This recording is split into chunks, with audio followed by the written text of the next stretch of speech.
Welcome to Decoding the Creative, a show about the rewards and realities of the creative experience. In this episode, we're joined by illustrator and writer Brian Anderson to discuss the nature of self-doubt and the value of critiquing your own work.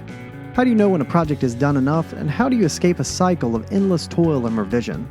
We explore this and so much more. So, without further delay, this is Episode 8, The Sisyphus Effect. So we are back with Episode 8. We are here with author and illustrator Brian Anderson to discuss the nature of editing and the nature of revision and the nature of self-doubt, among many other things. Brian, how are you doing today? Good. I'm doing good. How are you doing? I'm doing well, and Ben Evans is here with me, of course, too. Ben, how you doing? I'm doing wonderful, sir. I'm really happy to talk to you, Brian. It's going to be great.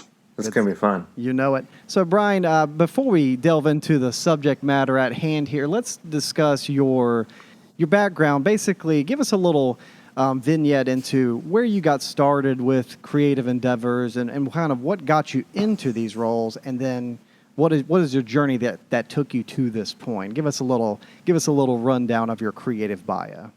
I'll try to keep it kind of short, but my parents told me I started drawing when I was 2. Nice. So I think that was just kind of an ongoing impetus. So I knew I was going to be pushing towards something drawing-wise. And then, obviously discovering comics and comic books, I knew, okay, that's the form. I'm going to definitely tell stories like that. So I think all of it was geared towards telling stories, not necessarily just drawing. Yeah. And it wasn't until much later on that I ended up, starting a syndicated comic strip. So that was kind of my first, other than doing little comic book work here and there, that was kind of my first regular professional full-time work doing something creative. And that also gave me the opportunity then to keep pursuing the publishing, the book side of it. So the more, I guess you could say, it was more writing heavy, although writing comic strips is pretty heavy on the writing. And so that before the comic strip, I had been trying to, I was submitting picture books, I was trying to write novels, I was doing a lot of screenwriting, a lot of everything.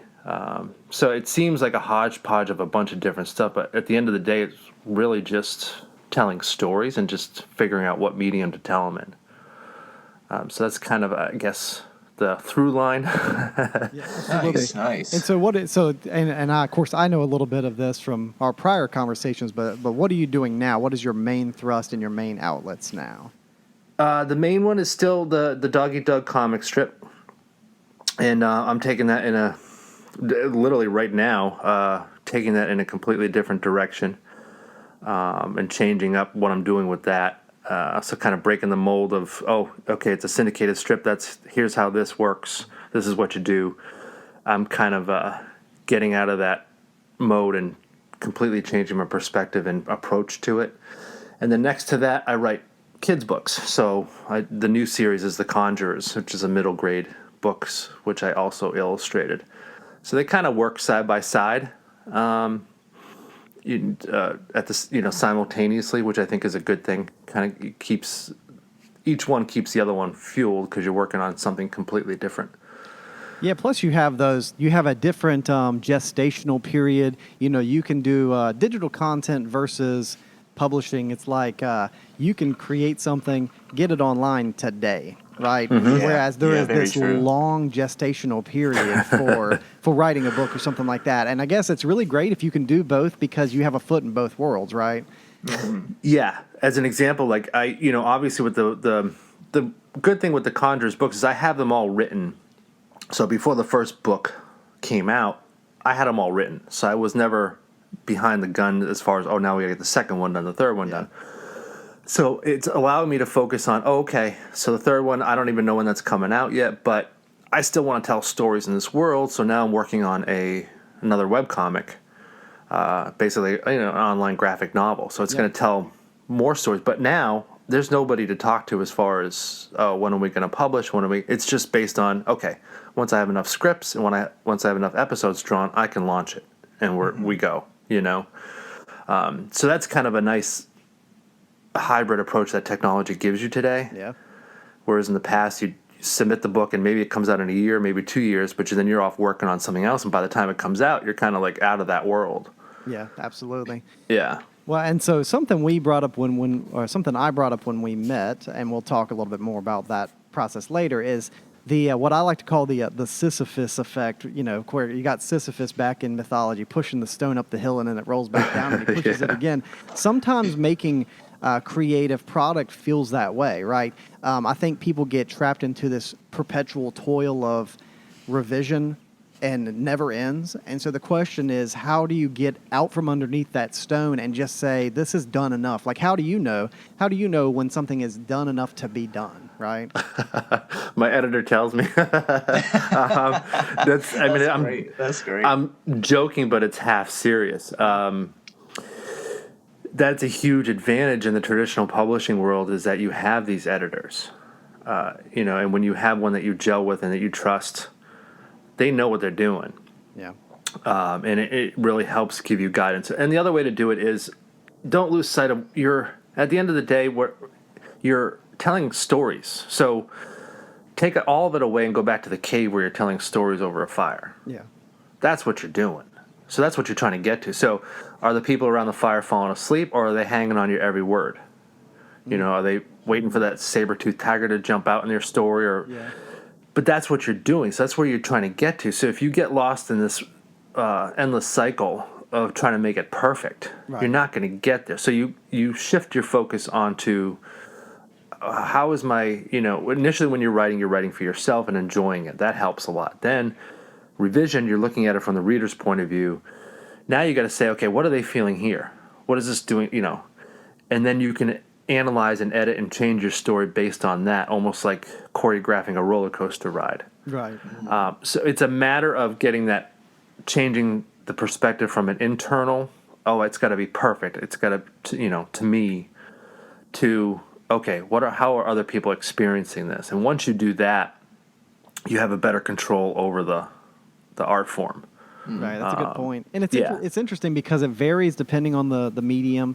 We try to keep it broad. We've talked to video game designers on here, writers, YouTubers.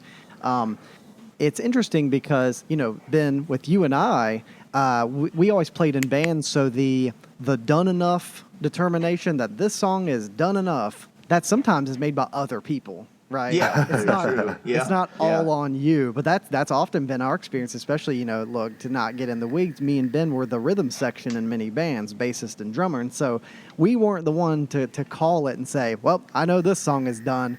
That was a collaborative effort, right? Oh yeah. And I think in a lot of cases with me, a lot of my instances with this have been with the bands that I've been with you, Ray, over the years. But even after that, I think it's just been a continual knowing when something was done was usually because, number one, you had a deadline that you had to meet, whether you liked it or not. It has to be done. It's got to be done. This can't be pushed back anymore.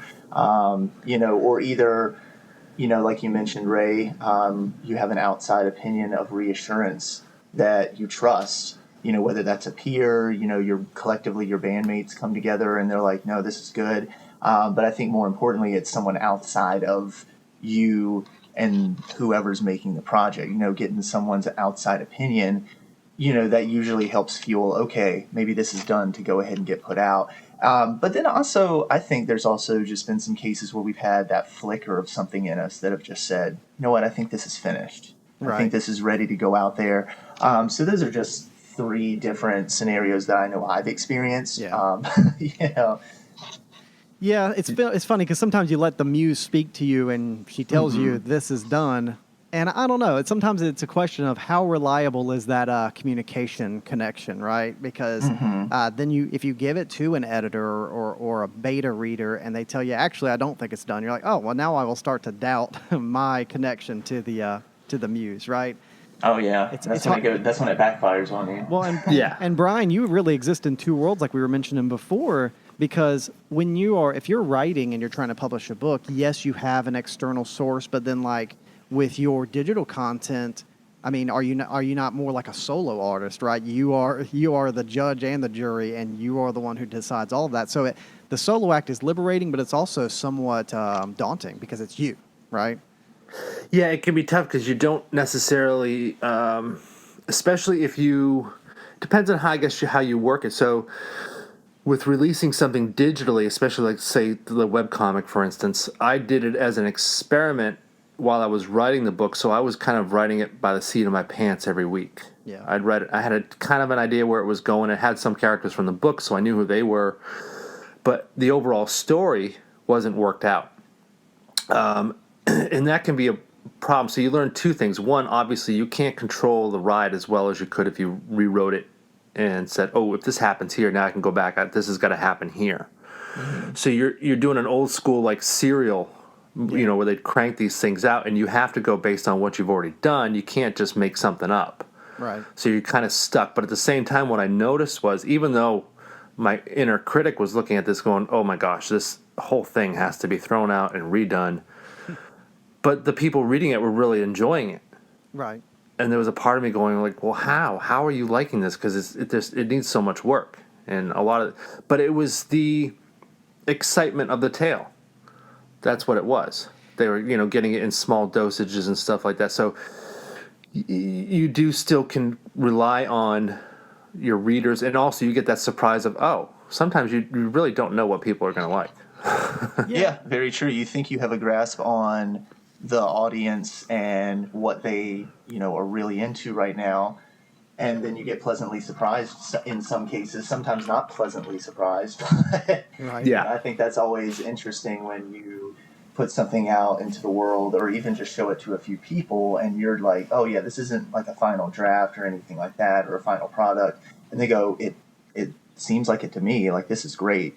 That's a really cool feeling when that does happen. Yeah, and it's like the digital content world versus publishing reminds me of this kind of, there's an ephemeral nature to online content versus a concrete nature to traditional publishing. Whereas, like, let's say if I make a YouTube video every day, it has an ephemeral nature. I mean, it's still on there, but it feels more, it's more like we're moving on from this product after you see it and after you watch it. It has a shelf life, right? Whereas if you're writing a book or you're like making a movie, you make the movie, it's out once, and that's its shelf life. So there's a really big difference in terms of the actual product itself too. Mm-hmm. Yeah. Now I'm curious, Brian, to pick your brain on this, because you were talking about the doubt aspect of creating this. I don't know if people will like it or not, and that's, I guess, the dilemma is self-critique that's constructive and self-doubt that is not constructive are really close, right? How do you delineate between constructive self-criticism and veering into the place of self-doubt where you will never get anything done at all, right? It's hard. Over time, what happens is you learn to, so, Hemingway had the best quote, every first draft is crap. And once you kind of they don't teach that when you're young. No one teaches the actual skill and trade of writing. That's one thing when I speak to kids at schools, I try to impress upon them, this isn't some mystical process. This isn't something you can just do. Anybody can do this. So I always compare it to carpentry and carpenters. Everybody knows what a staircase looks like. We use them every day. But if you went and tried to just build one right now, it's not going to be safe and people are going to get hurt. Right. So even though you know what it looks like, you use them. There's certain skill. You have to learn how to use the tools you need. You have to learn the different structures. You have to learn how do you make the stringers. There's all these different little school sets and skills you have to learn to be able to build a staircase. So it's the same with a book. Right. It's not something that just happens and you're just like, oh, look what I did. It's an actual trade craft. So that helps a lot with the self-doubt. It doesn't get rid of it. Right. But when okay, I got to get this first draft done. Maybe I have a slight outline of it. And I know I have some ideas. But I'm just going to get it done. And it's going to be total garbage. It's going to be total crap. I'm going to write this many words a day. And by this time, it'll be done. And then I'll put it away. Yeah. And even though knowing that, and you kind of put your butt in the seat and crank out the words, that self-doubt creeps into you feel it over, you learn to recognize it, because it's that voice telling you, why are you doing this? This is going to be, you can't even fix this. Yeah, the first draft is bad, but you know what? Your second draft is going to be bad because this is just total garbage. So over time, you learn to realize that, okay, that's fine. I just got to get these words done. And you just kind of push through it. It's discipline. Yeah. So the counter to that, to there you fight go. that, is discipline. So I was lucky I had that from a martial arts background and a fighting background. I realized, I can apply that same discipline to this, So that helped me an awful lot. Isn't it funny the lessons we take from non-creative or Yeah. fine arts backgrounds? Yeah. And Brian, that you took the words right out of my mouth with that. I think it does come down to a discipline and knowing how to zero in on the right voices creatively in your head, per se.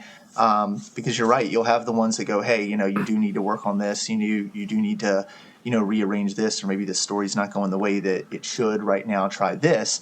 But then as you start getting, I think, further into the process, the self-doubt, those voices start speaking to you. And if you have that discipline of powering through and knowing, hey, when these voices try to beat me up and tell me that this is just not going anywhere, I got to have this, the willpower to push through it and just keep going with my project, keep going with my story, with my song, with my visuals, and, don't listen to those voices that try to beat you up, per se. But yeah, discipline is the main part of that, is that you have to be willing to do it every day.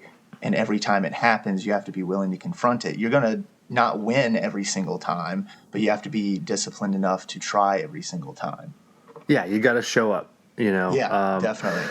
I think that's the number one thing you see what happens is when you get caught up too much in that kind of that artsy side of it and that self-indulgence of, it's just not working. It's just, I think that becomes an excuse for people. Mm-hmm. They're looking for a way out, Yeah. And that's something you got to learn. I think that's one thing from fighting. You learn pretty quickly, and you'll feel it very quickly, especially in the ring. There's a time where you can see a way out, and you go, I could just go down here. You know what I mean? Yeah. I can just, there's my way out, and you'll recognize it. You'll see it when other fighters do it. You know what that is. You see it. They were looking for a way out, and they took it, as opposed to, this really sucks. This is not working out. This person's just better than me, but we're just going to go through. We're just going to push. Yeah, it's almost like there's 3 steps in the continuum. You have self-critique, which is useful, and then self-doubt, which is deconstructive. It doesn't generate. And then you have self-defeat, which is what you're just describing. Like, this is my off-ramp from actually engaging at all, right? Mm-hmm. Yeah. People, it devolves into that, and people will find a way out. They'll find the excuse, I just don't have the time, or whatever it is. Yeah, and I think there's no shame. Like, if somebody decides, like, I don't want to engage, I don't want to keep working on this book right now, it's bad for my mental health, I think that's okay. But I think you should have the intention and the mindfulness to know that's what you're thinking.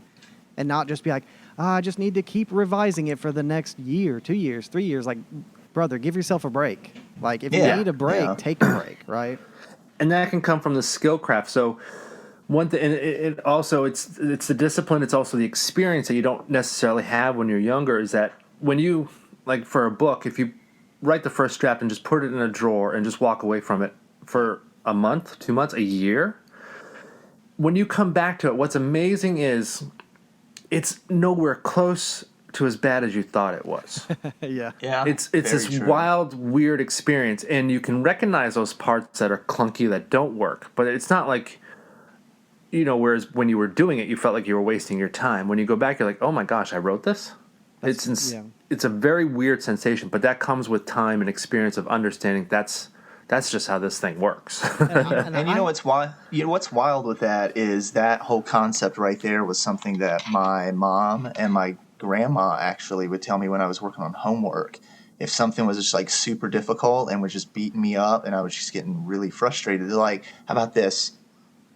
Go do something else for like an hour and then come back and then take a look at it then. And sure enough, I would take a break, de-stress, come back. And then it was amazing how it wasn't really as difficult as I thought it was initially. It was just, I needed to take that little moment to step away from it, and decompress. Yeah, Yeah. you get so much clarity if you just put a little bit of distance between you and your product or whatever it is that you're making. If you just put it down for like a day or a week or whatever it needs for you, so that you can come to it as an outsider to some extent and not see it from the production mindset, right? Yeah. You get stuck in that track. And the other weird thing is that your mind, even though you're not aware of it, is still working on whatever. So if you have a plot issue, your mind is still working on it. That's why I always tell kids, you carry a little notebook with you everywhere, not just for writing, but because when these ideas come to you, they don't come to you when you're trying. That's right. You could be on a car ride, you could be, and it's very hard if when you say, "Oh, I'll remember that later." You never do. Right. So you carry that notebook with you. You get, because your brain is still working on these problems, even though you don't feel it. It's still doing it. Yeah. I know our old guitar player, Alex, actually. That right there reminds me of we would always be on the way to shows.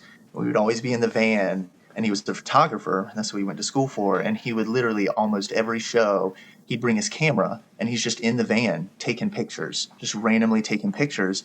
And I remember asking him, like, what are you doing? He's like, you never know. You never know what I'm going to, capture on my camera that's going to inspire me and, lead to the purpose of my next project. And it really is the most elementary advice I would give any creator, because I've done some songwriting, I've done some just, instrumental stuff, I've done some fiction writing. I'm always, my main thing across all genres and fields is capture your ideas. You have to find a way. I don't care if you write them down, I don't care if you hum them into your phone as a recording. I do, like, whatever you do not let your ideas kind of vaporize into the air because you'll remember it later. That is a huge mistake. Yeah, very true.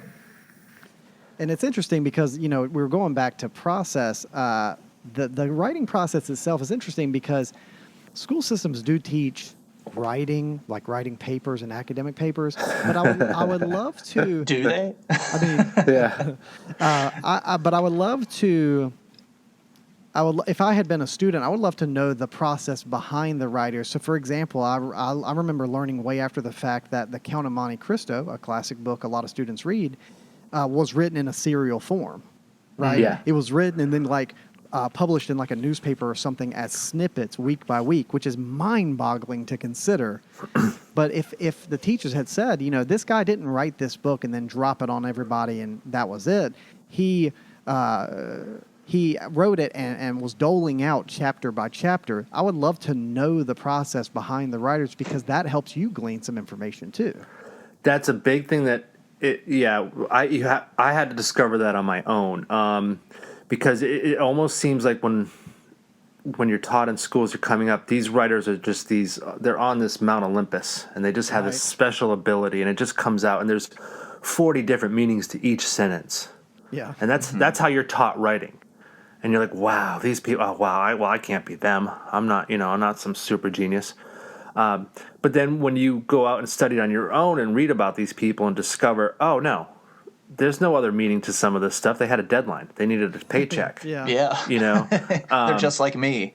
Yeah, exactly. Or they have a system and you learn there's a craft to it. I think that's the thing. Writers got put up on this huge pedestal, especially I noticed that in college a lot, in academia. These professors that had dedicated their lives to studying a particular writer, so that writer to them was like a god. Yeah, and I think that I think that conversion from the mystical to the practical is something we have to do with all the arts, because I've seen the same thing in music. There is this notion that songwriters just get they stand outside and they get hit by a bolt of lightning and that's it. That's the song. And I'm like, no. You get an idea. You may have the kind of lightning strike of like a chorus or a refrain, and then you have to slog through the rest of it. Yeah. Right? Oh, yeah. And that's how writing is too, but nobody talks about that part. No, they like to focus on the exceptions. Yeah. Exactly. Yeah. Yeah, you realize that they actually wrote the song in their basement with their dog, and it was, they didn't have any heat at the time. It's not some magical scenario that happened. And that's not to say that there are obviously geniuses out there. There are people that can do stuff. Their brains, like Steven Tyler, I grew up in Boston, so Aerosmith was everything. And there's a guy, when you hear him talk about his creative process and stuff, you're not going to learn how to do anything because you realize very quickly, he's operating on a different plane. Yeah, He's a true eccentric. He's not normal. So that doesn't help a lot. So, but when you listen to maybe, some other folk sing, I'm trying to think of, I'm trying to think of her name from Honey Honey. Oh gosh. But you listen to her talk about it, and that's you. You feel like, Yeah. I'm totally her. I get it. She struggles with everything, and I'm not good at this. I don't know how to do this. You see that, you'll realize she's normal. Yeah. Yeah. She's just put the work in, the time in. She has a passion for it. All these other things. That helps a lot when you see people that achieve success and are really good, but they're not some person with antisocial skills and got all these other issues because they're a super genius. Right, and I do think to some extent with like the writing in middle school and high school settings, a big part of that is they can't, teachers can't be like, well, so and so is an alcoholic, and that's how they wrote this novel. Like they can't say that, right? So now, and part of this you talk about, I do think that we have a mystical reverence for creators, and you're right, the academic world definitely has that, and so to me, I have to question what is the value of us platforming and kind of putting some of these writers on a pedestal, like Shakespeare. That's like he made a difference, and we're keeping him in the curriculum forever. How long is that going to go? It's going to be 500 years from now, and we're still reading Shakespeare. Like, what is the value of placing specific people on a pedestal indefinitely? Right? For me, the Shakespeare thing was more interesting in terms of not how they teach it, but me going then and studying him on my own and realizing, when you realize what it really was, it's far more interesting. It wasn't these fancy poetic guy making this art. He was writing trash. Right. He was writing pulp. Right. Yeah, he was writing pulp, cranking it out at the nasty theater. I mean, it was not pretty. Right. It's more history than it is art. Right. Yeah. Very much. Yeah, you discover that side. That becomes far more interesting. Obviously they don't teach that part of it. I think there's probably some teachers and professors that do. Yeah. But when you discover that, it kind of pulls this veil up. Right. And that part of it becomes more interesting. You don't feel duped. You don't feel like, oh, everybody's wrong. You just go down that package. You're like, oh, this is much more interesting. Because now you're dealing with real human beings and real people.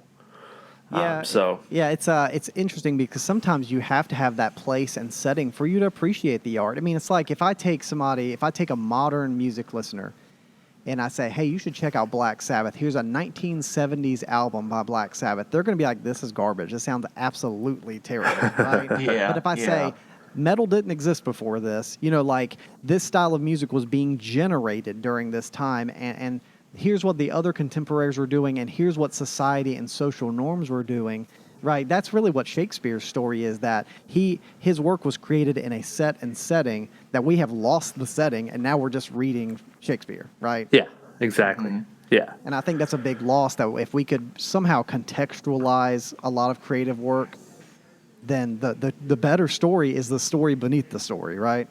Mm-hmm. Yeah. Yeah. That's the thing you got to. The other big thing, I think, the number one thing you should do, was my son's friend just had a teacher like this, which I thought was just incredible, is that he lets the kids read what they want to read. Interesting.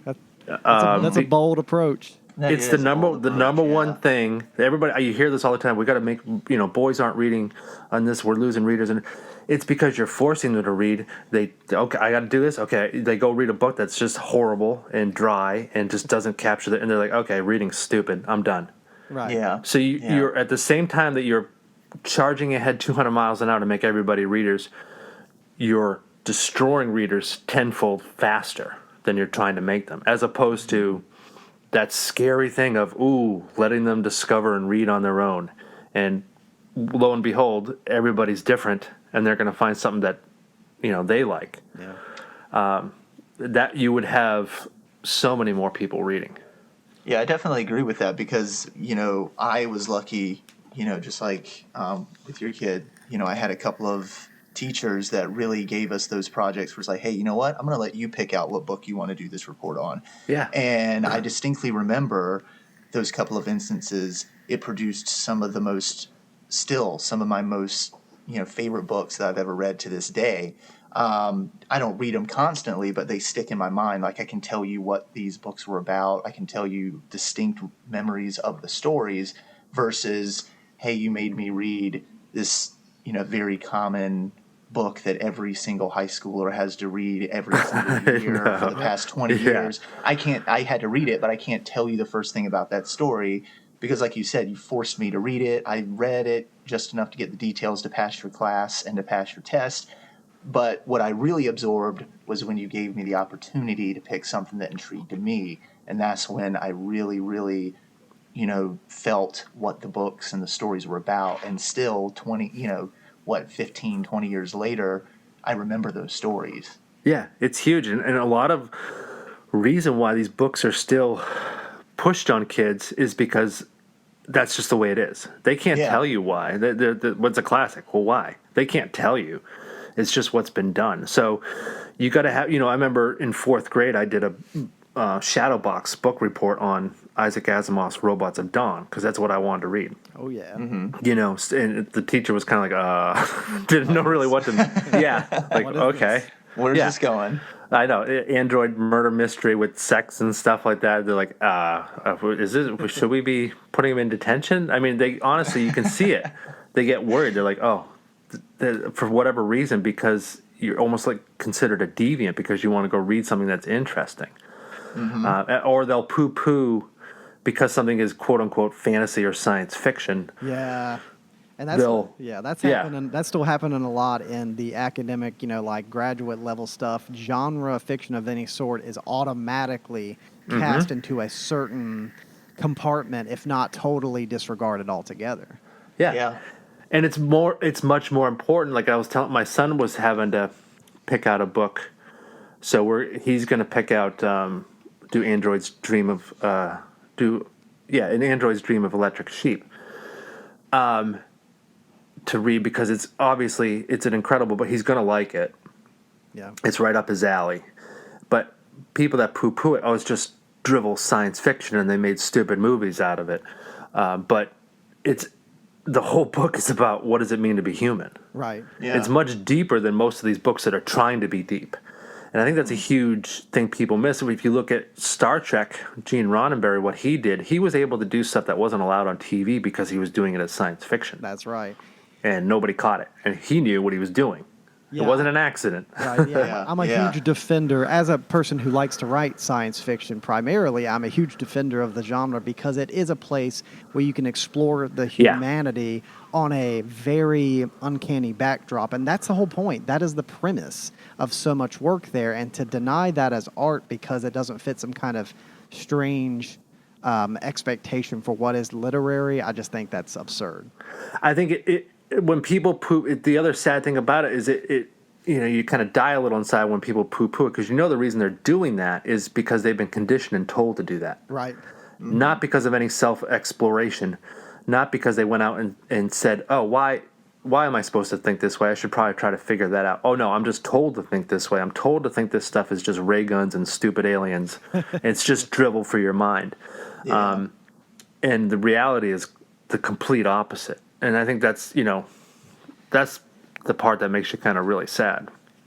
Yeah, and I think it's sad too that even the people that think that way, how can you not even look at it as, okay, you can set the stories aside if you don't like them, if you don't like the characters, okay, I get it.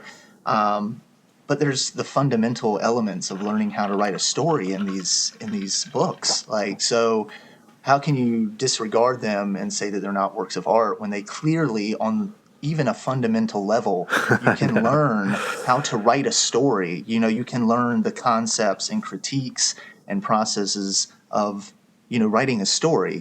Take the characters and the story out per se. If it wasn't your cup of tea, okay, but you can still admire the fact that, this author really fundamentally had this down when they wrote this story. Yeah. And it's a product of, in the publishing world, it's a product of its own creation because from the very young age with picture books, most of the time, because a lot of writers were thinking it's them teaching kids something. This is what I want the kids to learn. And because they're selling to parents who have to buy the books because, a 3-year-old doesn't have a PayPal account. Yeah. So you basically are trying to sell to the parents. So you say, don't you want your kid to be like this? Don't you want your kid to learn like this? So the parents are buying picture books for kids based on what they want their kids to be and what they want them, how they want them to think. And the problem is that never works. Kids just do not want that. That's not what they're looking for, because it's totally lost on them. They want where the wild things are. That book was banned because it wasn't teaching, oh my gosh, we're going to create a society of serial killers because of that book. But kids went after it. But you see this, it's a common thing, especially when, quote unquote, celebrities write children's books. They're almost always morality tales of some kind, or preachy. And they obviously have huge marketing behind them, huge budgets, incredible illustrators, the whole 9 yards. Yeah. And they'll put a big push, and of course they're out there in every market selling. But guess what? Kids don't like them. Right, because it's too on the nose. Like, you don't want the subtext to be screamed. At the end of the day, you want to come for the story and then capture some theme or meaning along the way, not vice versa. You don't want to come for the meaning and then hope you find a good story, because the story is the whole point. And to some extent, I feel like our genres have failed us to some extent, because I think that when you talk about a big umbrella like science fiction, there are so many subcategories underneath that we have failed to recognize. So we see, there's a huge spectrum of science fiction, but we all call it science fiction, whereas one may be very pulpy, one may be very contemplative and adult, and I think we have to almost see the meta genre underneath, right? So I take authors like Ted Chiang or Blake Crouch, and I almost call them like sympathetic sci-fi, because their writing is very contemplative. It's very meditative. It's going to make you feel things and think things, right? And I think that just calling everything one genre, a big umbrella, it loses something in the process, and therefore you lose readers in the process. Yeah. And the problem is that the genres came from marketing. There weren't. That was a business sales thing to be able to sell more books by grouping them into these different, putting them in their spots so they could sell them to those target audiences, as opposed to just trying out and just reading whatever. Yeah. Just going from book to book. Yeah, and I think that part of that, that very sentiment, the idea that marketing and advertising and the hyper precision of sales, that has permeated a lot of the arts. Yeah. Where we have let the business machinery behind the curtain is starting to govern things maybe a little too much in some instances. Yeah, I think it can be. Agree. Yeah, it becomes very difficult. I mean, there are certain realities, like in terms of picture books, you have like 32 pages usually. Yeah. So you do have to work within those confines. But you don't have to work within the confines of, this is what you need to be telling the kids. This is what, The other problem is with a lot of writers that approach any type of story from that perspective is that you're going to end up forcing your characters to do things they normally wouldn't, because you're trying to make a point. You see this in screenwriting all the time. Oh, yeah. Because they're trying to force some sort of view down your throat, some sort of, they want it to be this way. So the characters don't come off as real because they do something that they normally wouldn't have done, but you have to make them do that to make your story work, to make what you're trying to, this is the way things should be and the way they work out. See, and because this happened in this particular story, it's true. But the people reading it realize it just becomes, the characters aren't real. Yeah, that clarifies a lot of what I see in TV and movies. My wife Hannah and I often will watch shows and think, that character would have never reacted that way. But now that you're explaining it like that, I could see that reaction is a vessel or a vehicle for some contrived conclusion that has to be. Exactly. And that's not good storytelling, right? Once you stop, it's just like with people, you got to treat people as individuals, and when you treat your characters like individuals, they're going to do what they're going to do, and you have to deal with it. Now, you can make the story exciting by throwing obstacles in their way. That you can control, but you can't control how they deal with the obstacle. Maybe you're hoping they will be the hero. Maybe you will hope that they will, or maybe they end up just giving up. You don't know, but you cannot force them to say, no, you're going to go home and not, fight this dragon. You're going to go fight this dragon. But to the reader, it's like, this person's all of a sudden fighting a dragon. It's like, what's going on? And that's, I think, a big thing that, I think that's a big mystery to writing, especially for kids, that you need to try to teach them. Yeah, and I think that also speaks back to our discussion about self-critique and self-doubt, is you have to have a well-honed sense of critique for other works. I should be able to watch a movie or watch a TV show and critique it, and if I can sharpen my critical knives, then I can better parse when Right. I've skewed from the path in my own work. Yes. Screenwriting is an interesting, because that's where I started off, was writing screenplays. And that was one that got completely hijacked by the business side of it. Because Hollywood is run by the producers, the money people. Yeah. So they need to have a hit. Yeah. So when Sid Field created this kind of formula for screenwriting, and the guy had never even, made a great screenplay, that became the thing, the go-to formula, so that you could take any story, plug in, this has to happen by page 10, this has to happen on page 25, to the point where you had readers in Hollywood, script readers, they would flip to a certain page of a screenplay when it would come in to see what happens on that page, because they know what's supposed to happen. Because it's that predictable. I can turn to page 25. Here's my here's the catalyst that's supposed to propel the story forward. So I'm going to turn to page 25. What happens here? If there's no catalyst there, they throw it out. So that's why you see these movies everybody would say, oh, I saw the ending. Oh, it's so predictable. It's because they are predictable. And I don't think a lot of people are aware of the behind the scenes of why that is. But they do pick up on it when they're watching movies. You know what's going to happen. You know the bad guy's not really dead. He's about to pop back up again. Yeah. It's, And that's crazy. I never knew that. I mean, I've always seen, obviously a ton of movies that are super predictable. I've even, turned to my girlfriend here recently with some movies. I'm like, I bet you this is going to happen. And then sure enough, it happens. Yeah, that's wild. And it's, and here's the thing.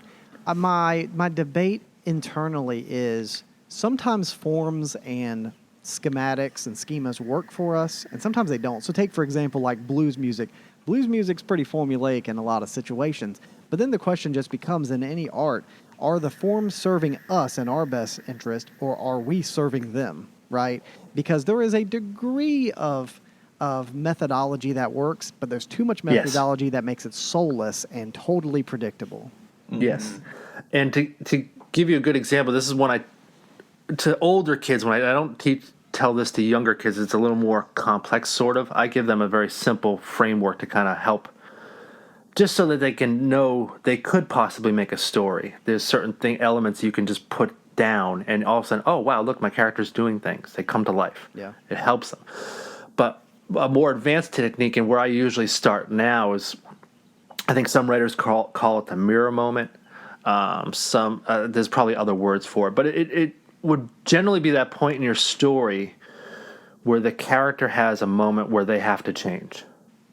There's something they have to change. They either have to change who they are and go forward, or not change and deal with the consequences. So if you know kind of where that moment is, now you can work in both directions. You can work towards the ending, and you can work towards the beginning. Because, like you were saying, there are certain methodologies that help us, because really the story, at the end of the day, no matter how fancy your CGI is, no matter how expansive the worlds are, whatever, it comes down to this one character and their journey. This is what the readers are along. That's why they're coming along for the ride. They're dealing with issues that people can recognize and empathize with. And then how do they deal with it? And where's that moment where they have to actually change something fundamental about themselves in order to accomplish the goal, or not? And then what happens? So if you have an idea of what that is, so like in the book I'm writing right now, I knew there was going to be a moment. I didn't know what that moment was when I first started writing this. I had to figure it out. So I was still building the world, and I was getting to know the character. I had to figure out who she was too. So I had all these things that had to develop before I could really write this thing. But I had to figure out what that moment was. And then even then I had an idea. Once I knew, okay, this is the moment where she has to change, or this whole thing, she's not going to succeed, which could be fine. That's fine. That's an option. Then I have to drill down, and I have to be able to be inside her head. She has to be real enough to be in that situation, and then I just sit back and watch to see what she happens. And so even though it's a methodology and a technique, when you actually go and do it, it's this weird sort of magic because you're just sitting back watching it and seeing and then just recording what happens. And then once you have that, now you can kind of build to, now, okay, she did this, so you can work towards the ending. And you can also go back to the beginning and understand how she gets there. So it is a methodology, but it helps you, number one, break away from like the screenplay structure. Everything has to happen at a certain point. And there's this part, there's the return to the village, there's the this or whatever. But it also focuses your mind and everything on what really you're doing. Is the more realistic, if your main character comes to life and is a real person, people are going to like it. Even though maybe you're not good at writing action scenes, or maybe you're not good at really plotting a thriller. Yeah.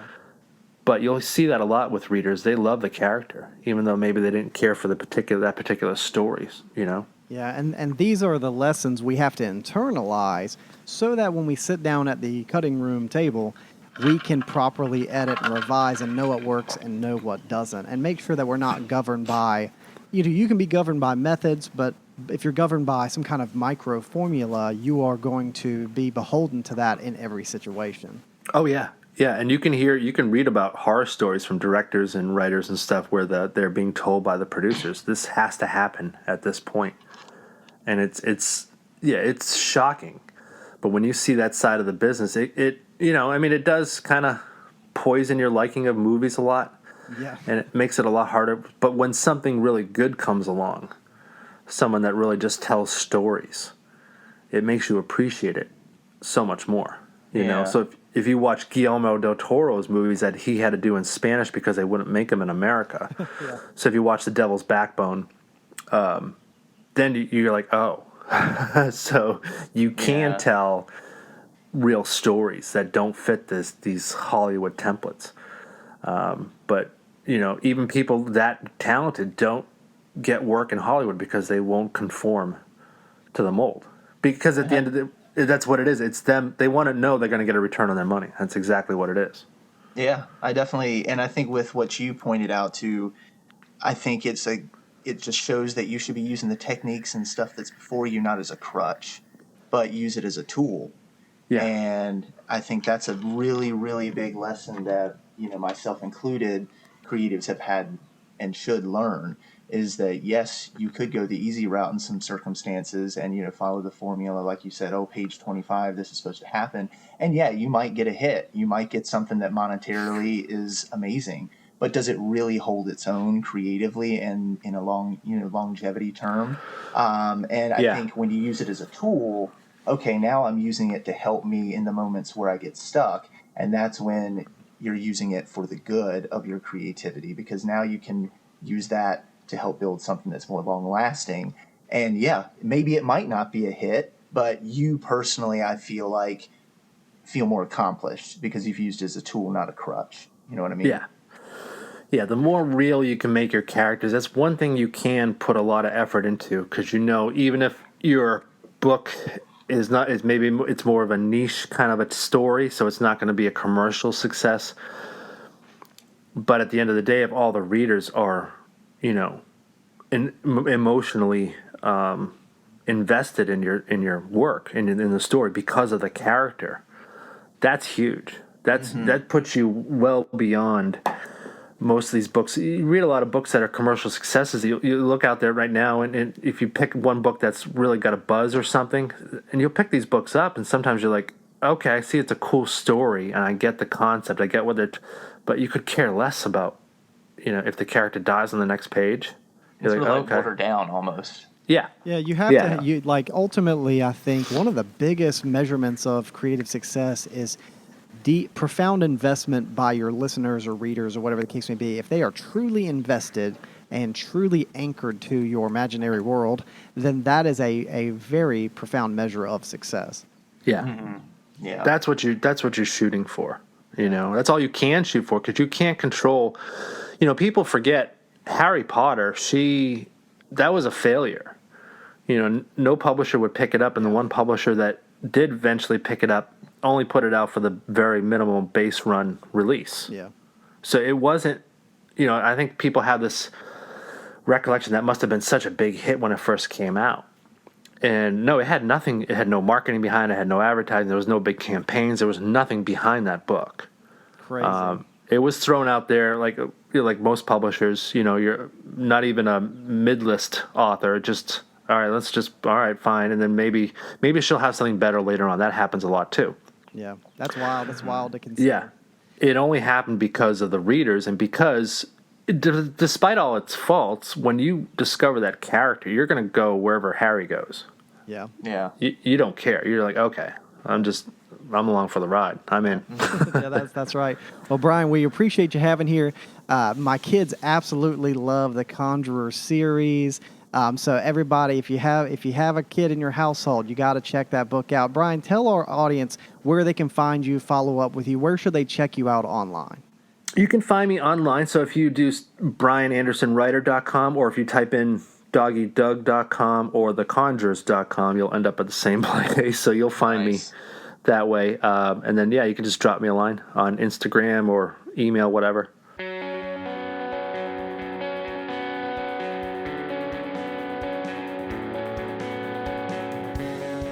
And that's it. Thanks again to Brian Anderson for joining us. Follow the podcast on Instagram if you haven't already. It's Decoding the Creative, all one word, on Instagram. Our logo was crafted by Dana Gray Studio. Our intro music was made by me. Check out Ben's bands on Spotify, The Road to Milestone and Avery. Take a listen. Take care of yourselves out there, and we'll see you soon.